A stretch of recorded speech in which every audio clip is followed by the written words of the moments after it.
দেব যে ব্যানারে আপনাদের যে কোনো মুহূর্তে যে কোনো বিপদে পুলিশের নম্বরগুলো থাকবে 999 থানার ওসির নম্বর এবং বিট অফিসার যিনি থাকবেন। বর্তমানে আমি বামনডাঙ্গা ইউনিয়নের দায়িত্বে আছি। বামনডাঙ্গা ইউনিয়নের দায়িত্বে থাকা অবস্থায় আমার একটি সরকারি মোবাইল ফোন আছে, একটি সরকারি সিম আছে। যেই সিমটি এবং মোবাইলটি সারা জীবনের জন্য আপনাদের বামনডাঙ্গা ইউনিয়নের জন্য ফিক্সড করা আছে। আপনারা যে কোনো সময় আমি অফিসার না থাকলে অন্য যে অফিসার আসবে সেই অফিসারের কাছে সেই নম্বরটি থাকবে, সেই মোবাইলটিই থাকবে। আপনারা সেই নম্বরটি সেভ করে রাখবেন আপনাদের কাছে। যে কোনো মুহূর্তে যে কোনো প্রয়োজনে আপনারা তাকে কল করে পাবেন, দিন 24 ঘন্টা। তো এই পর্যায়ে আমরা এই নারী ধর্ষণ এবং নির্যাতন বিরোধী বিট পুলিশিং সমাবেশের আজকের আয়োজনে নারী নির্যাতন এবং ধর্ষণের বিরুদ্ধে এবং এই সম্বন্ধে করণীয় এবং বর্জনীয় যে সমস্ত বক্তব্য রয়েছে সেই বক্তব্য শুনব। আমি আহ্বান জানাবো জনাব মোহাম্মদ শের আলী, সাধারণ সম্পাদক জাতীয় শ্রমিক লীগ বামনডাঙ্গা ইউনিয়ন শাখা। জনাব মোহাম্মদ শের আলী।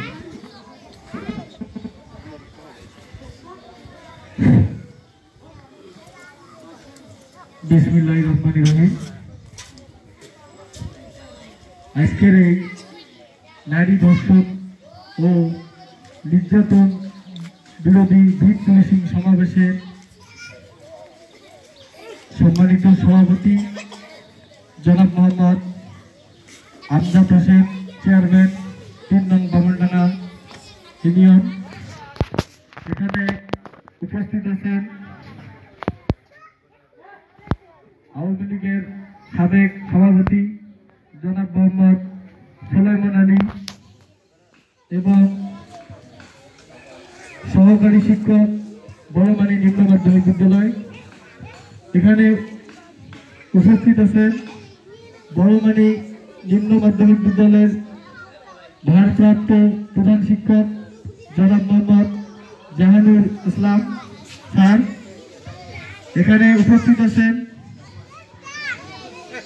বীর মুক্তিযোদ্ধা জনাব মোহাম্মদ জাহের আলী, ইউনিয়ন কমান্ডার বামনডাঙ্গা,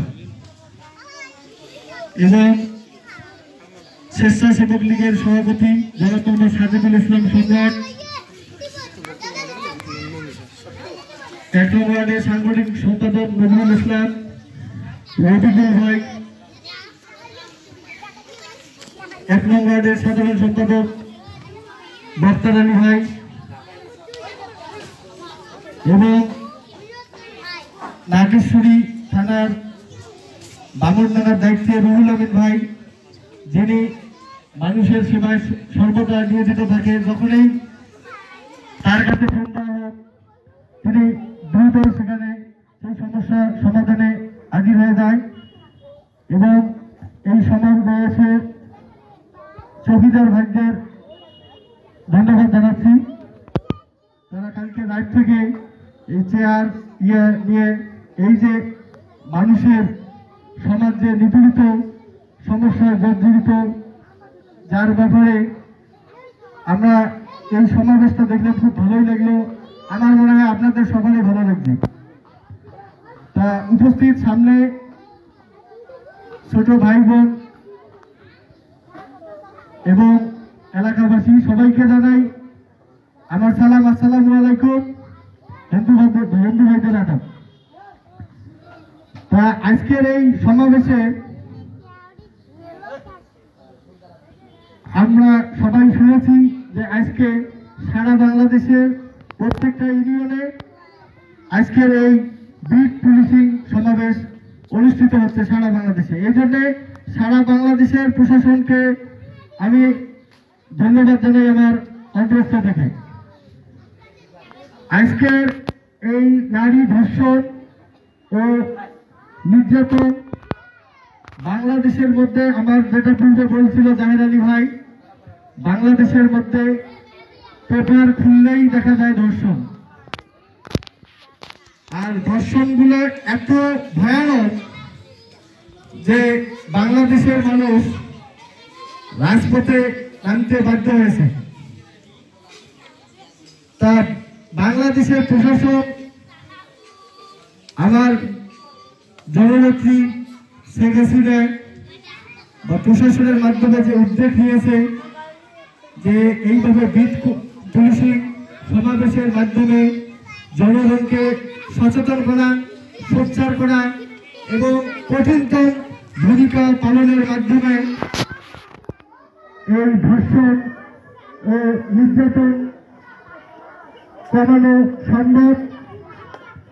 আর এই ধর্ষণ ও নির্যাতন কমানোর জন্য আপনাদের সকলকে সোচ্চার থাকতে হবে, সকলকে সজাগ থাকতে হবে, নিজ নিজ পরিবারের দায়িত্ব দিতে হবে, যেভাবে নিলে ধর্ষণটা কমবে এবং ধর্ষণের নির্যাতন হলে তাৎক্ষণিকভাবে রুহুল আমিন ভাই যেটা বলল যে নাম্বার আছে 999, আবার ভাইয়ের নাম্বারটাও দিতে চাইলো, বাজারেও টাকা দিতে চাইলো, নাম্বারটা সংগ্রহ করবেন এবং ধর্ষণ, শিশু নির্যাতন, যে নির্যাতনগুলো সমাজের সমস্যা, এই নির্যাতনের ব্যাপারে আপনারা সোচ্চার হবেন।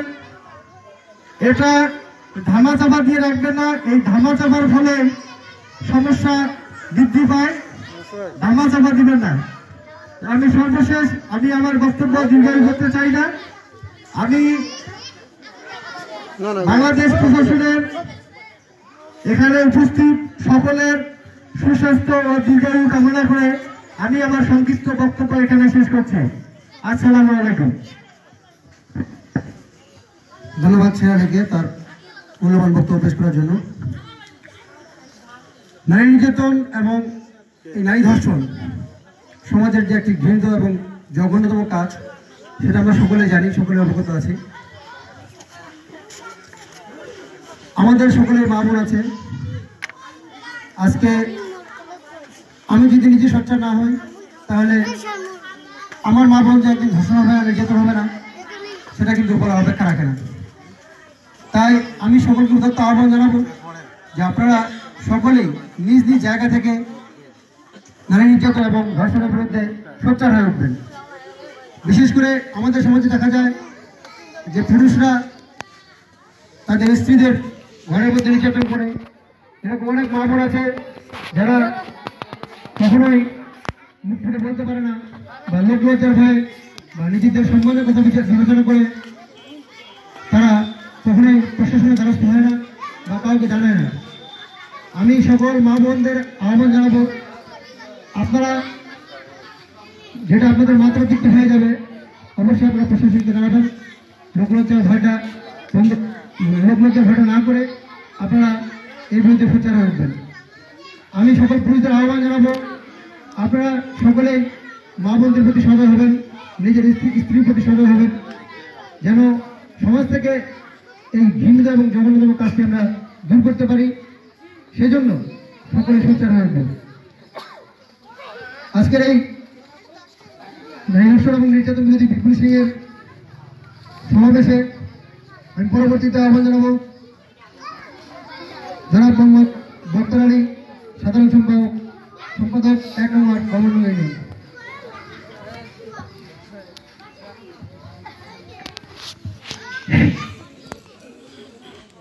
বিসমিল্লাহির রহমানির রহিম। মূলত আজকের স্লোগান নিরাপদ দেশ চাই, নারী নির্যাতন বন্ধ করি এবং নারী ধর্ষণ ও নির্যাতন বিরোধী পুলিশিং সমাবেশ ডেট 9-3 বামনডাঙ্গা ইউনিয়ন, নাইশোর থানা, জেলা কুড়িগ্রাম। আজকের এই মিটিংয়ে উপস্থিত আছেন এবং বামনডাঙ্গা ইউনিয়নের চেয়ারম্যান আমার বড় ভাই জনাব মোহাম্মদ আমজাদ হোসেন দফারি আজকের মিটিংয়ে উপস্থিত এবং মিটিং পরিচালনা করতেছেন আমাদের নাইশোর থানার সূর্যবোধ পুলিশ অফিসার, যিনি বামনডাঙ্গা ইউনিয়নের দায়িত্বে আছেন, আমার বড় ভাই জনাব মোহাম্মদ রুহুল আমিন সাহেব।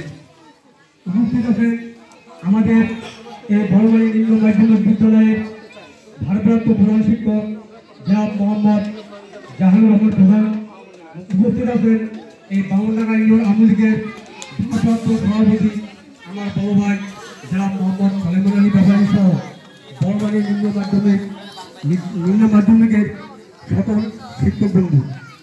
উপস্থিত আছেন আমার এই বামনডাঙ্গা ইউনিয়নের বীর মুক্তিযোদ্ধার কমান্ডার জনাব মোহাম্মদ জাহের আলী আরও উপস্থিত আছেন বামনডাঙ্গা ইউনিয়ন জাতীয় শ্রমিক লীগের সাধারণ সম্পাদক আমার ছোট ভাই জনাব মোহাম্মদ শের আলী বাবারি। আরও উপস্থিত আছেন এই বামনডাঙ্গা ইউনিয়ন শ্রমিক লীগের সম্মানিত সভাপতি জনাব মোহাম্মদ সাজিদুল ইসলাম সম্রাট। উপস্থিত আছেন আমাদের এই বড়মানি 1 নং ওয়ার্ডের মেম্বার জনাব মোহাম্মদ আব্দুল সোবাহান সাহেব। আরও উপস্থিত আছেন আমাদের এই 7 নং ওয়ার্ডের মেম্বার আমার বড় ভাই জনাব মোহাম্মদ বাবলু সাহেব। উপস্থিত শুধুমণ্ডলী, আমি বেশি কিছু কথা বলতে চাই না, আমি একটাই কথা বলতে চাই। ও আগে আমি ধন্যবাদ জানাই আমাদের গণপ্রজাতন্ত্র বাংলাদেশ সরকারের মাননীয় প্রধানমন্ত্রীকে। যে কেন আমি ধন্যবাদ জানাই, পেপার খুললে বোঝা যায় যে নারী ধর্ষণ, শিশু ধর্ষণ এবং স্কুলের ছাত্রী ধর্ষণ, উনি যে একটা আইন পাস করছেন যে ধর্ষণকারীকে উপযুক্ত প্রমাণ হলে তাদেরকে ফাঁসি দেওয়া হবে। আমি এই আইনটাকে শ্রদ্ধা জানাই। সেটা হলো নারী ধর্ষণ এবং নির্যাতন বিরোধী বিট পুলিশিং কমিটির যে আমরা সহযোগিতাকারী আছি, আমরা সবাই সচেতন থাকবো যাতে নারী ধর্ষণ এবং শিশু ধর্ষণ না হয়। আমরা একটা কথা বলতে চাই, আমাদের নাইসিউ থানা তো সীমিত কিছু প্রশাসন আছে, যদি ওদেরকে আমরা যদি সহযোগিতা করতে না পারি তো ওনার একলাই ওদের পক্ষে সম্ভব না। আমি একটা কথা বলতে চাই, আমরা বাংলাদেশ আওয়ামী লীগ আমরা পুলিশের সাথে আছি, যে পুলিশ ভাইকে আমরা অনুরোধ জানাবো যদি আপনারও প্রয়োজন হয় আপনারা আমাকে কল করবেন, আমরা আপনাদের সহায়তা থাকবো ইনশাল্লাহ। তবে সবচেয়ে বড় কথা হলো যারা ছোটো ছোটো কিশোরী আছেন, যারা মধ্যম শ্রেণী আছেন, আপনারা একটু সচেতন থাকবেন যাতে আগামীতে তার সঙ্গে 18 বছর বয়স না হওয়া জন্য বাল্য বিবাহ না হয়। আপনারা নিজেই সচেতন থাকবেন এবং আমরা সচেতন থাকবো। আর রাস্তার পথে আমার একটা অনুরোধ থাকবে পুলিশ প্রশাসনের উপরে, যে স্কুল খুললে স্কুল যাতায়াতের সময় এবং রাস্তার পথে অনেক নেগেটিভ টর্চারিং হয়, অনেক সমস্যা হওয়া যায়। আমরা যদি এরকম কোনো কিছু দেখি আপনাকে ফোন দেওয়া মাত্র আমাকে সহযোগিতা করবেন, আমি আশা করি আপনারা সহযোগিতা করবেন। তো আমি এই বামনডাঙ্গা ইউনিয়নের 1 নং ওয়ার্ডের পক্ষ থেকে আমি আবার একটা কথা বলি, আমরা সচেতন আছি, সচেতন থাকবো এই বলে আমার সংক্ষিপ্ত বক্তব্য আমি শেষ করছি। খোদা হাফেজ, জয় বাংলা, জয় বাংলাদেশ।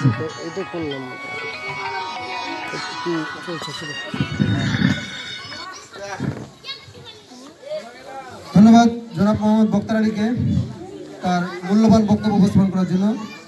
তার বক্তব্যে একটি বিষয় উঠে এসেছে যে পারস্পরিক সহযোগিতা। শুধু থানা পুলিশ বা প্রশাসন অল্প কিছু সংখ্যক প্রশাসনের লোক দিয়ে কিন্তু সম্ভব নয়। আপনার এলাকার লোকজন যদি সহযোগিতা না করেন আমরা কোনো কাজই করতে পারবো না। যেমন আজকে এই সমাবেশটা হচ্ছে, আপনারা যদি সহযোগিতা না করতেন তাহলে কিন্তু আমার পক্ষে বা আমাদের প্রশাসনের পক্ষে এই ধরনের আয়োজন করা সম্ভব হতো না।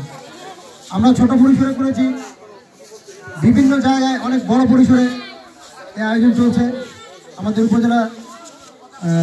উপজেলায় যে ইউনো স্যার রয়েছেন তিনি, আমাদের নাগশ্রী সার্কেল স্যার তিনি সহ উপজেলা চেয়ারম্যান, ভাইস চেয়ারম্যান, বিভিন্ন সমাবেশে তারা রয়েছেন। আমাদের এখানে আসা সম্ভব হয়নি, এই জন্য তারা আসতে পারেন নাই। তো এই আপনাদের সহযোগিতাটা আমাদের সবসময় কাম্য। আপনারা যে কোনো সময় যে কোনো মুহূর্তে আমাদের সহযোগিতা করবেন। আপনাদের সহযোগিতার ফলেই আমরা পারবো এই সমাজ থেকে যত রকমের অপরাধ, ধর্ষণ, নির্যাতন সব কিছু বন্ধ করতে। এই পর্যায়ে আমি বক্তব্য রাখার জন্য অনুরোধ করব জনাব সোলাইমান আলী, সাবেক সভাপতি বাংলাদেশ আওয়ামী লীগ বামনডাঙ্গা ইউনিয়ন শাখা। জনাব সোলাইমান আলী।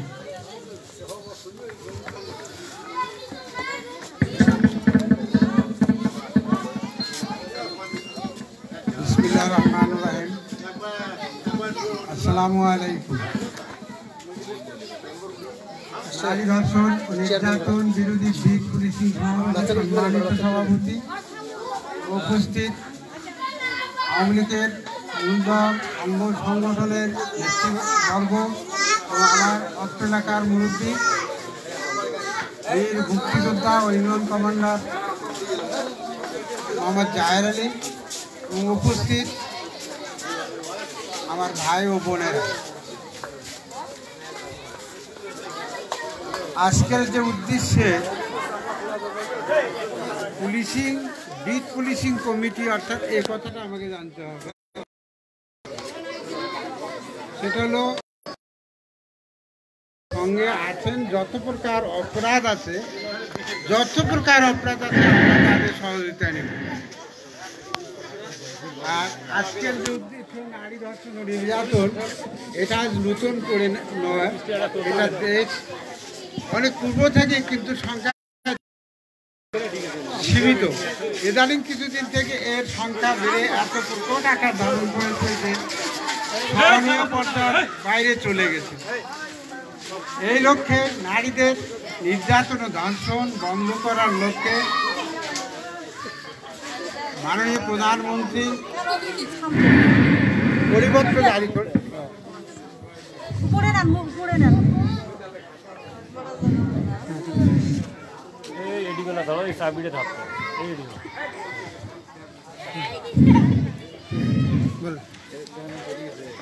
আমাদের সারা দেশে আজ এখন টিভিতে অন করলেই, পত্রিকা হাতে নিলেই দেখা যাবে যে নারী ধর্ষণ, যেটা এত সামাজিক ব্যাধি আছে, রাষ্ট্রীয় ব্যাধিতে পরিণত হয়েছে, যা মানুষের যে কোনো শ্রেণীর মানুষ আর সহ্য করতে পারছেন না। তাই মাননীয় প্রধানমন্ত্রীর কাছে অনেকে মোবাইলে, পত্রিকার মাধ্যমে, ফেসবুকের মাধ্যমে কঠিনভাবে প্রতিবাদ করছেন। আর এই কারণে মাননীয় প্রধানমন্ত্রী যে আইনটি বা পরিপত্রটি যেভাবেই অনুমোদন দিয়েছে রাষ্ট্রপতি, কোনো আইন এত সহজে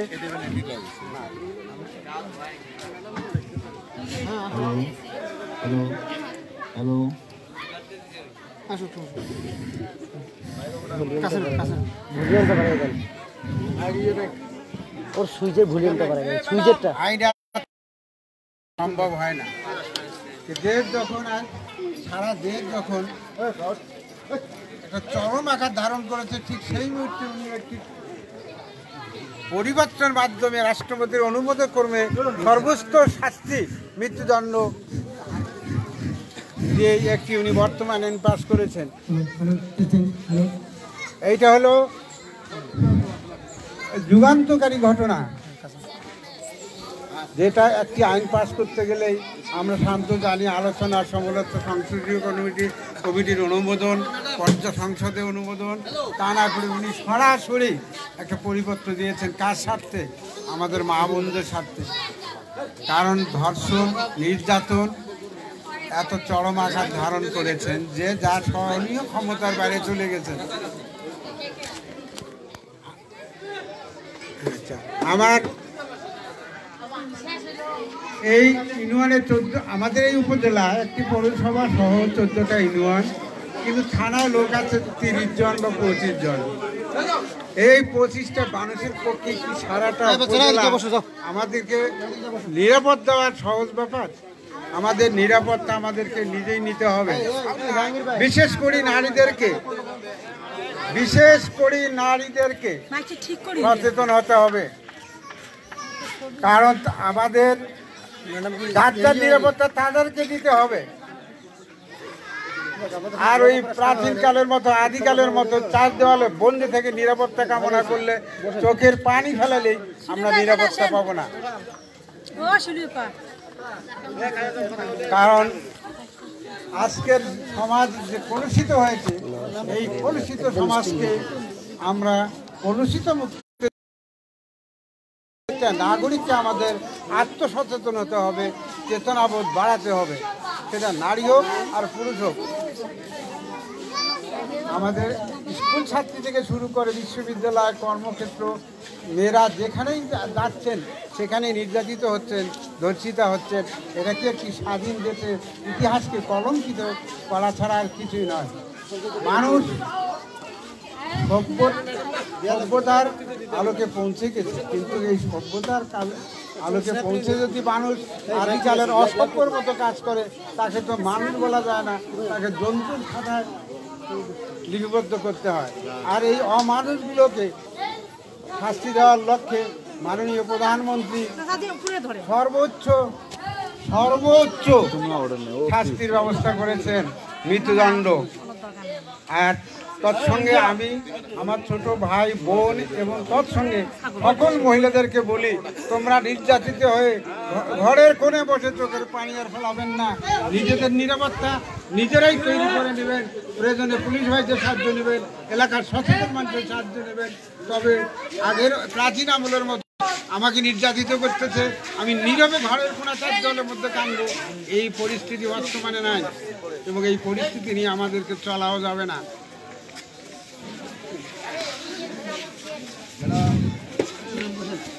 তা আমাদেরকে সকলকে সচেতন হতে হবে, কি পুরুষ কি নারী।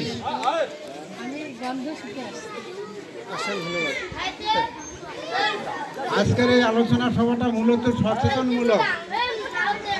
আমরা সচেতন, এত আলোচনা হচ্ছে এনজিও সংস্থাদের যে সমস্ত বিষয়ে, সমস্ত কর্মীরা, যত এনজিও আছে সকল কর্মীরা, সরকারি কর্মচারী কর্মকর্তারা, তারপরে পুলিশ বাহিনী আমাদেরকে এতভাবে সচেতন, কিন্তু আমরা সচেতন হতেছি না। আর দিনে এই না হওয়ার কারণে দিনের পর দিন আমরা নির্যাতিত হচ্ছি।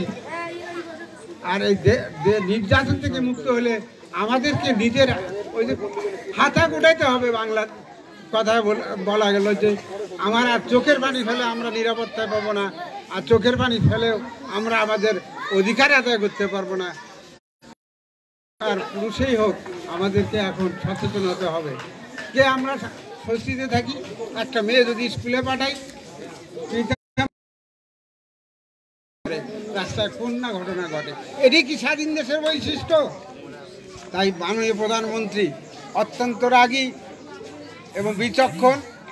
উনি যখনই দেখছেন পত্রিকা টিভিতে প্রতিনিয়ত এই ধর্ষণ আর নির্যাতনের সংবাদ ব্যাপক আকারে প্রচার হচ্ছে, তাৎক্ষণিকভাবে উনি আইন পাশ করে দিচ্ছেন এবং আমার পুলিশ ভাইদেরকে, বন্ধুদেরকে আজকে ওনারা কেন আমাদের পাশে আসছেন, কেন এই আয়োজনটা করছেন, কেন না আমাদের সাথে সাক্ষাৎ করতেছে আমাদের উপকারের জন্য।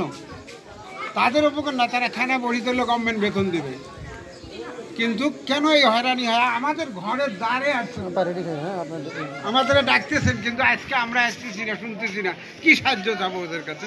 সাহায্য দেওয়ার জন্য, করার জন্য, বোঝার জন্য আমাদের পাশে আসছেন, হয়রানি হচ্ছেন, কথা বলতেছেন, কিন্তু আমরা ওদের কথাটা যে শুনবো তাও শোনার জন্য আসি। কয়টা লোক আমরা উপকারিত হব কি? আমরা উপকারিত হব কিভাবে? আমরা দালাল ফক্করদের যদি রাখতো তাহলে আমরা ঠিকই আসতাম। তবে কোনো বাহিনীর পক্ষে, কি পুলিশ বলেন, কি চৌকিদার বলেন, আর চেয়ারম্যান বলেন, মেম্বার বলেন, আর এমপি সাহেব বলেন, মাননীয় প্রধানমন্ত্রীর কথায় বলেন, যারা স্ব অবস্থানে তাদের উনি আইন করে দিয়েছেন, আইন প্রয়োগকারী সংস্থা আমার পুলিশ বাহিনী ভাইয়েরা। আর আইনের সহযোগিতা পাওয়ার যোগ্যতা আমাদের, আমরা সহযোগিতা চাবো, এটা আমার অধিকার, বা আমরা চাবো, এই সচেতনতা আমার থাকা লাগবে। কিন্তু আমরা উপকার চাইও না, উপকার পাইও না, এটা কোনো হলো? নীরবে সহ্য করি, এটা তো সহ্য করার সময় আর নাই। তাই আমি বিশেষ করি মেয়েদেরকে, ভাই আমার বোনদেরকে, আমার নারী সমাজকে সচেতন হওয়ার অনুরোধ, বিশেষভাবে অনুরোধ করতেছি যে তোমরা আর নির্যাতিত হবেন না। ওই আগের মতো ঘুমটা পড়ে চোখের পানি ফেলে ঘরের কোনায় কাঁদবেন না, নিজেদের অধিকার নিজেরা আদায় করেন। 1971 সালে নারীরা ওরাই ফেলে ধরেছে, বন্দুক ধরেছে, দেশ স্বাধীন করেছে। তারা ঘরের কোনায় বসে কাঁদে নাই, দেশ স্বাধীন করছে, তারাও অনেক হয়রানি হয়েছে।